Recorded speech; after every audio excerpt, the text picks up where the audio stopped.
തൃക്കരിപ്പൂരിൽ നിങ്ങൾ ദൃശ്യമാധ്യമങ്ങളൊക്കെ നടത്തിയിട്ടുള്ള സർവേകളിലൊന്നും UDF അനുകൂലമായിരുന്നില്ല എന്നുള്ളത് ശരി തന്നെയാണ്. നിങ്ങളുടെ ദൃശ്യമാധ്യമങ്ങളുടെ സർവേകളിൽ കേരളവും UDF അനുകൂലമായിരുന്നില്ലല്ലോ പലതിലും. ഒരുപക്ഷെ നിങ്ങളാരും ഇത്ര വലിയൊരു ഭൂരിപക്ഷം പ്രഡിക്റ്റ് ചെയ്തിട്ടുമില്ല. ഈവൻ നിങ്ങളുടെ പ്രീ പോളിന് ശേഷവും അല്ല എക്സിറ്റ് പോളിനൊക്കെ ശേഷവും നിങ്ങൾ പറഞ്ഞിരുന്നത് ഇവിടെ പിന്നെ നെക്ക് ടു നെക്ക് ആയിരിക്കും, അതല്ലെങ്കിൽ വീണ്ടും തുടർഭരണം ഉണ്ടായിരിക്കും എന്നൊക്കെയായിരുന്നു പല തരത്തിലുള്ള പ്രതികരണങ്ങൾ.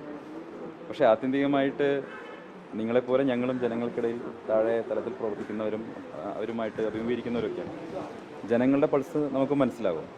തൃക്കരിപ്പൂരിൽ അതൊരു ഇടത് കോട്ടയാണെന്നുള്ളതൊരു വ്യാജ നറേറ്റീവാണ്, ഒരു ഫേക്ക് നറേറ്റീവാണെന്നുള്ളത് തുടക്കത്തിലേ ഞാൻ പറഞ്ഞിരുന്നു. ആ നറേറ്റീവ് പൊളിക്കാൻ സാധിക്കും, അത് പൊളിക്കും എന്ന് ഞാൻ ആദ്യത്തെ ദിവസം മുതൽ പറഞ്ഞിട്ടുള്ള കാര്യമാണ്. അവിടുത്തെ ആ മണ്ഡലത്തെക്കുറിച്ച് എനിക്ക് ആ മണ്ഡലമാണ് മത്സരിക്കാൻ വേണ്ടി പാർട്ടി അനുവദിച്ചപ്പോൾ അത് സംബന്ധിച്ചിട്ടുള്ള കൃത്യമായിട്ടുള്ളൊരു ഡാറ്റ അനലൈസ് നടത്തി, ഒരു ഡാറ്റ മൈനിങ് നടത്തിയിട്ടാണ് അങ്ങോട്ട് പോയിട്ടുള്ളത്. വളരെ കുറച്ച് സമയമാണ് കിട്ടിയിരുന്നെങ്കിൽ പോലും അതിൽ നിന്ന് ഞങ്ങൾക്ക് മനസ്സിലായത് വളരെ മൈക്രോ ലെവലിൽ വർക്ക് ചെയ്ത് കഴിഞ്ഞാൽ, സ്ട്രാറ്റജൈസ് ചെയ്ത് കഴിഞ്ഞാൽ ജയിക്കാൻ കഴിയുന്ന, UDF ജയിക്കാൻ കഴിയുന്ന മണ്ഡലമാണ്. അതിനനുസരിച്ചുള്ള പ്രവർത്തനങ്ങൾ ഞങ്ങൾ നടത്തിയിട്ടുണ്ട്. കള്ളവോട്ടുകളുടെ ഒരു പ്രളയം തന്നെ മറുവശത്തുണ്ടായിട്ടും അതിനെ മറികടന്നുകൊണ്ട് കൂടിയിട്ടാണ് ഞങ്ങൾ വിജയം നേടിയത്. ഈ പാണക്കാട് വന്നത് അതിലൂടെ നന്ദി അറിയിക്കാന്നുള്ള ഉദ്ദേശത്തിലാണ്. അല്ല, എൻ്റെ രാഷ്ട്രീയ ജീവിതത്തിൽ ഒരു സന്നിഗ്ധാവസ്ഥയിൽ എന്നെ ഏറ്റവും കൂടുതൽ സംരക്ഷിച്ച് ചേർത്ത് നിർത്തിയിട്ടുള്ള ഒരു കുടുംബവും ഒരു പ്രസ്ഥാനവുമാണ്. എന്നെ സംബന്ധിച്ചോളം എൻ്റെ ജീവിതാന്ത്യം വരെ എനിക്കത് മറക്കാൻ കഴിയില്ല. ആ കടപ്പാട് നന്ദിയും മറക്കാൻ കഴിയില്ല.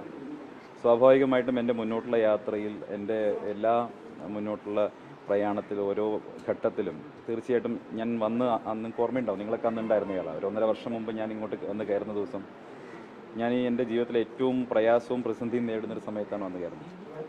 അന്ന് ഒരു പക്ഷേ അവർക്ക് വേണമെങ്കിൽ മാറ്റി നിർത്താമായിരുന്നു, പക്ഷേ എന്നെ ചേർത്ത് പിടിക്കുകയാണ് ചെയ്തത്. അന്നാ ചേർത്ത് പിടിച്ചത് ഇന്നും ഉണ്ട്. എനിക്ക് വേണ്ടിയിട്ട് തങ്ങൾ ഇവിടുന്ന് തൃക്കരിപ്പൂരിൽ വന്ന് പ്രചരണം നടത്തി. സയ്യിദ് സാദിഖലി ശിഹാബ് തങ്ങൾ വന്നു, മുനവർ അലി തങ്ങൾ വന്നു, ബഷീർ തങ്ങൾ വന്നു. അവരെല്ലാവരും വന്ന് അവിടെ പ്രചരണം നടത്തിയതിൻ്റെയൊക്കെ ഗുണഫലം അവിടെ ലഭിച്ചിട്ടുണ്ട്. അപ്പോൾ അതുകൊണ്ട് തന്നെ ആ ഒരു വാത്സല്യവും ആ ഒരു സ്നേഹവും ആ ഒരു കരുതലും തൃക്കരിപ്പൂരിലുണ്ടായിരുന്നു. വലിയ പിന്തുണയും ഞാൻ നേരത്തെ പറഞ്ഞല്ലോ, എൻ്റെ ജീവിതത്തിലെ ഏറ്റവും പ്രധാനപ്പെട്ട ഘട്ടത്തിൽ നൽകിയിട്ടുള്ള പിന്തുണയും കരുതലും ഉണ്ട്. അതിൻ്റെ ഇനിയിപ്പോൾ എനിക്ക് ജീവിതാവസാനം വരാൻ നന്ദിയും കടപ്പാടുണ്ട്. ഈ മാത്തിക്കുഴൽ നടത്തിയ പരാമർശം അത് ലീഗിൽ വലിയ അതൃപ്തി ഉണ്ടാക്കിയിട്ട് ലീഗ് കോൺഗ്രസിന്റെ ആഭ്യന്തര കാര്യങ്ങളിൽ ഇടപെടുന്നുണ്ട്.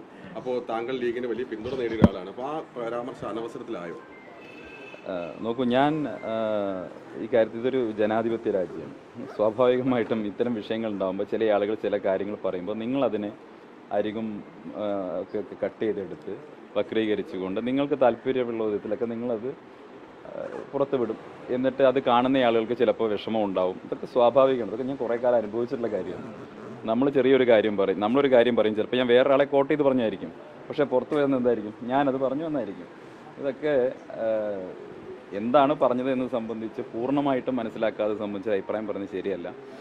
എന്നെ സംബന്ധിച്ചോളം, വ്യക്തിപരമായിട്ട് എന്നെ സംബന്ധിച്ചോളം, എന്നെ ചേർത്ത് നിർത്തിയിട്ടുള്ള ഒരു കുടുംബം എന്നുള്ള നിലയ്ക്ക് എനിക്ക് വലിയ കടപ്പാടും നന്ദിയും ഉള്ളതാണ്. അത് നേരിട്ട് വരേണ്ടത് എൻ്റെ ബാധ്യതയാണ്. ഇപ്പം ഇന്ന് രാവിലെ മുതലുള്ള ഏറ്റവും വലിയ പ്രധാന ചർച്ച AICC നിരീക്ഷണമായിട്ടുള്ള മുഗൾ വാസ്തുവിന്റെ കയ്യിലൊരു ചിത്രമാണ്.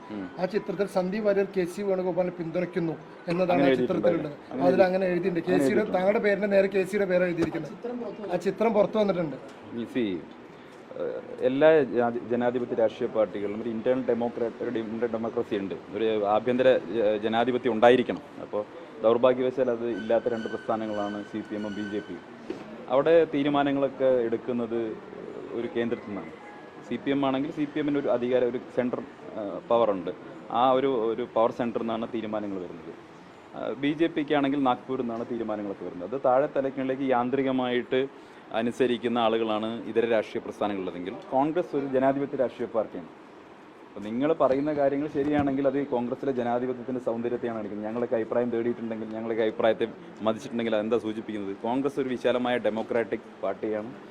അവരെല്ലാ സാധാരണക്കാരായിട്ടുള്ള പ്രവർത്തകൻ്റെയും ജനപ്രതിനിധിക്ക് അഭിപ്രായങ്ങൾ കേൾക്കുന്നു എന്ന് പറയുമ്പോൾ അതൊരു മനോഹരമായിട്ടുള്ള ജനാധിപത്യ പ്രക്രിയയല്ലേ?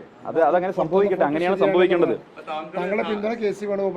ഞാനതൊന്നും പറഞ്ഞില്ലല്ലോ. ഒരു കോൺഗ്രസിന്റെ ആഭ്യന്തര കാര്യം, കോൺഗ്രസിനകത്ത് ഒരു പൊളിറ്റിക്കൽ പാർട്ടിക്ക് ആഭ്യന്തര കാര്യമാണ്.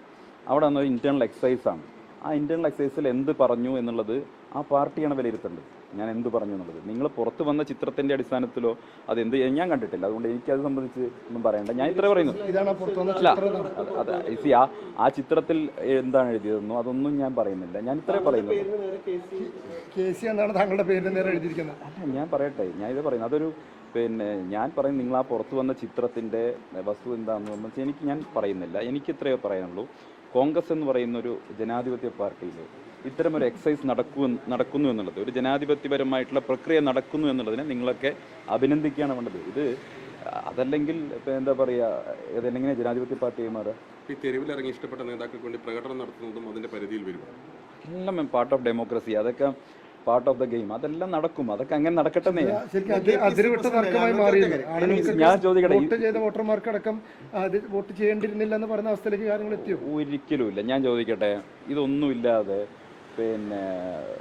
ഈ MLA-മാരുടെ ഒന്നും അഭിപ്രായം ചോദിക്കാതെ ഉള്ളൊരു തീരുമാനം ആണ് വരുന്നതെങ്കിൽ അതല്ലേ സത്യത്തിൽ തെറ്റായിട്ടുള്ള കാര്യം? ഇത് എല്ലാവരും അഭിപ്രായം കേൾക്കുക എന്നുള്ളത് ഒരു വേണമെങ്കിൽ പാർട്ടിക്ക് വേഗപക്ഷ്യമായിട്ടൊരു നിലപാട് സ്വീകരിക്കാൻ കഴിയുന്ന സാഹചര്യത്തിൽ അത് ചെയ്യുക. അത് എല്ലാവരും അഭിപ്രായം കേൾക്കുക എന്ന് പറഞ്ഞാൽ ജനാധിപത്യത്തിൻ്റെ സൗന്ദര്യം. അതിൽ മറ്റുള്ളവർക്കും അഭിപ്രായം പറയാൻ വിവിധ സ്റ്റേക്ക് ഹോൾഡേഴ്സ് ഉണ്ടാവും. വോട്ട് ചെയ്ത ജനങ്ങളടക്കമുള്ള സ്റ്റേക്ക് ഹോൾഡേഴ്സ്, അവർക്കൊക്കെ അഭിപ്രായം പറയുന്നത് ഇന്ത്യ മഹാരാജ്യമല്ലേ? ഈ കോൺഗ്രസ് നേടിക്കൊടുത്ത ജനാധിപത്യ അവകാശങ്ങളല്ലേ ഇവിടെയുള്ളത്? ഈ നാടിന് ഇങ്ങനെ അഭിപ്രായം പറയാനും ഇങ്ങനെ പ്രകടനം നടത്താനും മുദ്രാവാക്യം വിളിക്കാനൊക്കെ സ്വാതന്ത്ര്യം നേടിക്കൊടുത്ത പാർട്ടിയുടെ പേരാണ് ഇന്ത്യൻ നാഷണൽ കോൺഗ്രസ്. ഇങ്ങനെ മയക്കുകൊണ്ടെന്ന് നിങ്ങൾക്ക് ചോദ്യം ചോദിക്കാനുള്ള അവകാശം. പ്രകടനം നടത്തുന്നതിലൊന്നും തെറ്റില്ല. എന്ത് തെറ്റ്? ഞങ്ങൾ CPM-മാരെ നടപടിക്കുന്നതാണ് കരുതിയത്? ഞങ്ങളുടെ തൃക്കരിപ്പൂർ മണ്ഡലത്തിൽ നീലേശ്വരം എന്ന് പറഞ്ഞ സ്ഥലത്ത് ഒരു ഓട്ടോറിക്ഷ സ്റ്റാൻഡ് ഉണ്ട്. VS സ്റ്റാൻഡ് എന്നാണ് അതിന്റെ പേര്. ഓർമ്മയുണ്ടോ? പണ്ട് കേരളത്തിലുണ്ടായ പുകലൊന്നും ആരും മറന്നിട്ടില്ലല്ലോ. ആ പ്രശ്നമൊന്നും കോൺഗ്രസിലില്ല. KPC പ്രസിഡന്റ് പറഞ്ഞത് ഈ പറഞ്ഞ പോലെ ജനാധിപത്യപരമായിട്ട് സംസാരിക്കും കോൺഗ്രസിൽ മുൻപ് നടന്നിട്ടുണ്ട്.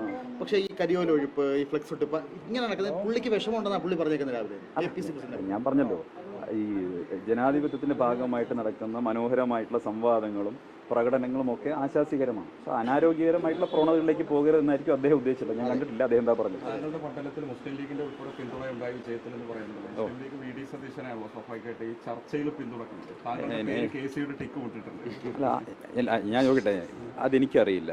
ലീഗ് എന്ത് നിലപാടെത്തുമെന്ന് സംബന്ധിച്ച് എനിക്കറിയില്ല. ഞാൻ പറയട്ടെ, ലീഗ് എന്ത് നിലപാടെത്തും എന്നുള്ളത് എനിക്കറിയില്ല. ലീഗിന്റെ അഭിപ്രായം പറയാൻ പറ്റുമല്ലോ. അതുകൊണ്ടാണല്ലോ ലീഗുമായിട്ട് ആലോചിക്കുന്നത്. സ്വാഭാവികമാണ്. അതും കോൺഗ്രസിന്റെ ഒരു ബ്യൂട്ടി അല്ലേ? അത് ഇതിന്റെ UDF-ന്റെ ഒരു സൗന്ദര്യമല്ലേ? ചോദിക്കാൻ അഭിപ്രായം പറയും, എല്ലാവരുടെയും അഭിപ്രായം കേൾക്കണം. എല്ലാവരും അഭിപ്രായം പറയണമെന്നേ അവസാനം ആത്യന്തികമായിട്ടൊരു തീരുമാനം വരും. ആ തീരുമാനം ഞങ്ങളൊക്കെ അനുസരിക്കും. ശ്രീ രാഹുൽ ഗാന്ധിയും കോൺഗ്രസ് നേതൃത്വവും ഇവിടെ പാണക്കാട് കൊടപ്പനക്കൽ തറവാടുന്ന സയ്യിദ് സാദിഖ് അലി ശിഹാബ് തങ്ങൾ എടുക്കുന്ന തീരുമാനം UDF-ന്റെ പ്രവർത്തകർ 100% അംഗീകരിക്കും. അതിലൊരു സംശയം ഒരാൾക്കും വേണ്ട. ഇപ്പോൾ ആരെങ്കിലുമൊക്കെ വെള്ളം അടുപ്പത്ത് വെച്ചിട്ടുണ്ടെങ്കിൽ അതൊക്കെ വാങ്ങി വെക്കുന്നതാണ് നല്ലത്. ഒറ്റ കാര്യം, മുന്നണിയായിട്ടാണ് UDF ഇലക്ഷൻ നേരിട്ടത്. അപ്പോൾ മുഖ്യമന്ത്രി എന്ന് പറയുമ്പോൾ എല്ലാ പാർട്ടികളുടെയും കൂടിയാണല്ലോ. അപ്പോൾ അതിൽ അഭിപ്രായം പറയുന്നതിൽ ഘടകകക്ഷികൾക്ക് അഭിപ്രായം പറയുന്നതിൽ പ്രശ്നമുണ്ടോ? കോൺഗ്രസിന്റെ ആഭ്യന്തര കാര്യം മാത്രമാണ് മുഖ്യമന്ത്രി.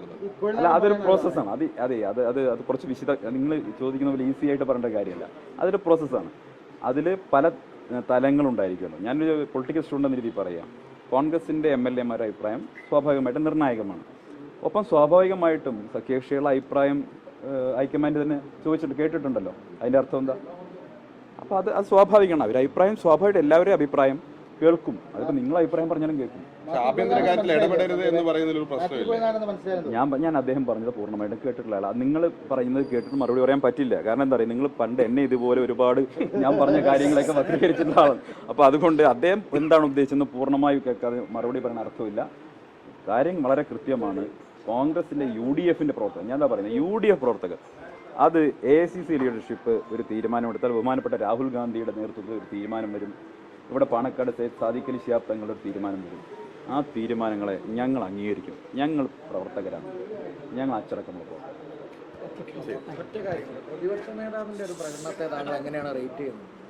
അല്ല, കേരളത്തിൽ ഇനിയിപ്പോൾ പ്രതിപക്ഷ നേതാവ് ആരാ? അത് എനിക്കറിയേണ്ടത്. പ്രതിപക്ഷ നേതാവ് ആരാ കേരളത്തിൽ? നിങ്ങൾ അതാരും ചോദിക്കുന്നില്ലല്ലോ. കേരളത്തിലൊരു മുഖ്യമന്ത്രി ഉണ്ടായിരുന്നല്ലോ. വൈകിട്ട് 5 മണി മുതൽ പത്രസമ്മേളനം നടത്തിയിരുന്നു. നിങ്ങളുടെ പ്രധാനപ്പെട്ട പ്രൈം ടൈമിൽ മുഴുവൻ പത്രസമ്മേളനം നടത്തി അല്ലേ? മഴ പെയ്ത് കഴിഞ്ഞാൽ കുട ചൂടണം, അതുപോലെ തന്നെ കറണ്ട് പോയി കഴിഞ്ഞാൽ മെഴുതി കൊളുത്തണം എന്നൊക്കെ ഉപദേശിച്ചിരുന്ന മുഖ്യമന്ത്രി ഉണ്ടല്ലോ. അതേ എവിടെയാ ഇപ്പൊ കാവൽ മുഖ്യമന്ത്രി? അതേ നിങ്ങളെ കാണുന്നുണ്ടോ? അഭിപ്രായം പറയുന്നുണ്ടോ? ഈ പരാജയത്തെ സംബന്ധിച്ച് ഫേസ്ബുക്കിൽ ഒരു പോസ്റ്റ് ഇട്ട് മുങ്ങിയതല്ലേ? എന്താ മറുപടി പറയാത്തത്? അതല്ലേ നിങ്ങൾ ചർച്ച ചെയ്യേണ്ടത്? 10 വർഷം ഭരിച്ച ഒരാൾ, കേരളം ഭരിച്ച ഒരാൾ, CPM-ന്റെ ഏറ്റവും പ്രധാനപ്പെട്ട ശക്തി കേന്ദ്രത്തിൽ എങ്ങനെയാണ് ജയിച്ചത്? കഷ്ടപ്പെട്ടല്ലേ? വാരണാസിയിൽ നരേന്ദ്രമോദി എന്താണോ അനുഭവിച്ചത് അതിൻ്റെ ഒരു തുടർച്ചയല്ലേ ധർമ്മടത്ത് കണ്ടത്? വാരണാസിയും ധർമ്മടവും ഒരുപോലെയാണ് അല്ലേ? വാരണാസിയിൽ നരേന്ദ്രമോദിക്ക് ജനങ്ങൾ കൊടുത്തൊരു മെസ്സേജ് ഉണ്ട്. എത്ര വലിയ ഏകഛത്രാധിപതിയാണെങ്കിലും ആത്യന്തികമായി ജനാധിപത്യത്തിന് ജനങ്ങളാണ് ഏറ്റവും പ്രധാനപ്പെട്ടതൊരു മെസ്സേജ് കൊടുത്തിട്ടുണ്ട്. അതാണ് ധർമ്മടത്ത് കണ്ടത്. ഒരു സംശയമുണ്ട്, അടുത്ത ലോക്സഭാ തെരഞ്ഞെടുപ്പ് കഴിഞ്ഞാൽ നരേന്ദ്രമോദിയുടെയും അവസ്ഥ ഇത് തന്നെയായിരിക്കും. ഏറ്റവും വലിയ ആൻറ്റി ഇൻകംബൻസിയുടെ പീക്കിലാണ് ഇരിക്കുന്നത്. ഇപ്പം എൻ്റെ പഴയ പാർട്ടിക്കാർ പലരും ബംഗാളിലെ തെരഞ്ഞെടുപ്പ് ഫലമൊന്നും കണ്ടിട്ടിപ്പോൾ സൂചിച്ചിരിക്കേണ്ട. കേന്ദ്ര സർക്കാരിനെതിരായിട്ടുള്ള വലിയ ജനവികാരം ജനങ്ങൾക്കിടയിലുണ്ട്.